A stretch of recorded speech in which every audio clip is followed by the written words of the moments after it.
Video ini akan menjawab pertanyaan yang sering ditanyakan pengguna Pixel, baik yang masih baru maupun lama. Saya akan coba jawab sebisa mungkin dengan info yang bisa dipercaya, bukan sekedar pendapat atau mitos. Pertama, toko mana aja yang bisa jadi rekomendasi tempat beli Pixel? Kamu bisa cek di toko ini dan toko ini. Kenapa kedua toko ini bisa jadi rekomendasi? Saya pribadi nggak kenal siapa yang punya dan nggak dibayar untuk promosikan toko mereka. Tapi karena mereka punya rating yang banyak dan bagus, deskripsi barangnya jelas, dan bisa bantu klaim garansi kalau ada kerusakan barang, mereka jadi banyak yang rekomen untuk beli di sana.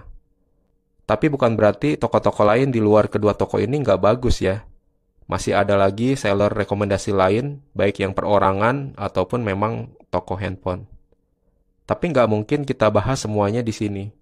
Kalian bisa cek sendiri parameternya dari rating, deskripsi barang, dan layanan after sales-nya apakah jelas dan masuk akal. Kalau kamu mungkin nonton ini lama setelah video ini dirilis, coba periksa lagi apakah toko ini masih direkomendasikan. Kedua, mending beli Pixel dengan email rewrite atau Wi-Fi only. Kalau saya disuruh pilih ya mending beli yang Wi-Fi only. Paling nggak kalau nanti kita, keluarga atau ada teman yang keluar negeri, kita bisa titip mereka untuk didaftarkan ke bea cukai. Tapi kalau sudah di rewrite email, kita nggak tahu lagi nomor email aslinya berapa, karena hanya seller yang punya file backupnya. 3. Apa resiko Pixel yang sudah di rewrite? Pixel yang sudah di rewrite email, jadi nggak bisa factory reset atau reset jaringan sembarangan, karena email akan jadi kosong. Kalau sudah terlanjur reset, perlu ditulis ulang lagi nomor email dan langkah-langkahnya nggak mudah bagi kalian yang nggak terbiasa utak-atik handphone. Ada juga resiko untuk jangka panjang, Pixel kalian nggak bisa pakai layanan jaringan seluler lagi, karena sepertinya pemerintah bisa jadi akan menertibkan nomor-nomor email yang digunakan di lebih satu perangkat. Sebelum lanjut, bantu like video ini kalau suka dan subscribe untuk dapat info terbaru lainnya. Terima kasih. Berikutnya, apakah Pixel dengan SoC Tensor cepat panas? Betul, cepat panas kalau kalian pakai di luar ruangan, mobile datanya on, dan sambil pakai kamera atau main game. Tapi kalau untuk baca, scrolling sosmed, nonton, ya anget-anget manja dan panas wajarnya aja sih. Lebih adem lagi kalau kalian pakai Wi-Fi dan di dalam ruangan.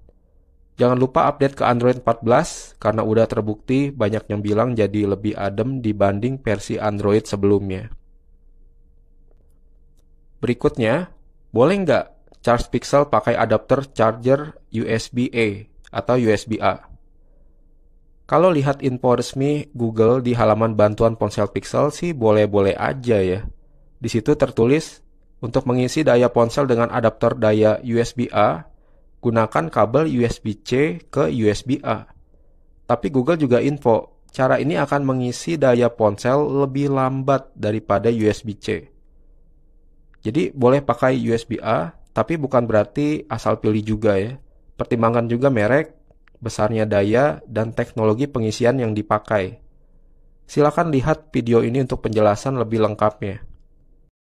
Berikutnya, apakah Pixel bisa pakai jaringan 5G di Indonesia? Sampai saat ini masih belum bisa ya, karena Google memang sengaja kunci di region yang nggak jualan resmi Pixel seperti di wilayah kita. Sebenarnya bisa, tapi perlu dioprek secara software. Tapi saya nggak anjurkan ya, mending tunggu aja sampai resmi dibuka nanti. Beberapa user yang ikut program beta Android 15 muncul sinyal 5G di ponsel Pixel mereka. Ya mudah-mudahan beneran dibuka secara resmi ya di Android 15 nanti.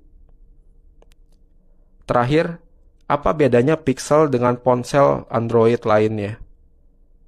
Sebenarnya ada banyak hal, tapi ada 4 hal utama yang buat Pixel itu spesial. Pertama, Pixel punya aplikasi Pixel Camera yang bagus dan banyak fitur berlimpah dengan bantuan AI. Kualitas foto Pixel udah nggak diragukan lagi, dan videonya udah bisa bersaing dengan flagship lainnya.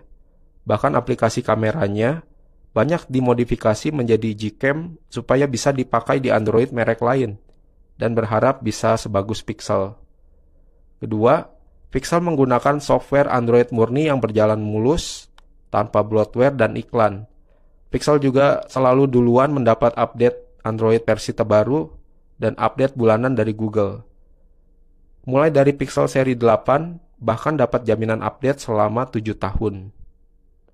Ketiga, Pixel punya desain yang unik, seperti penggunaan warna dual tone dan bentuk kamera bar di bagian belakang sejak Pixel seri 6.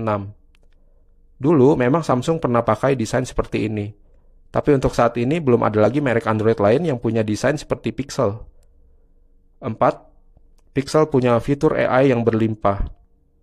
Bisa untuk bantu kita mengedit foto, cari informasi, dan buat sesuatu yang unik. Banyak dari fitur AI tersedia gratis untuk pengguna Pixel, dan yang paling penting seperti Gemini misalnya mendukung bahasa Indonesia. Kalau kalian ada pertanyaan atau jawaban lain, silakan tulis di komentar untuk berbagi dengan yang lain. Bantu like video ini kalau suka, dan subscribe untuk dapat info terbaru lainnya. Terima kasih.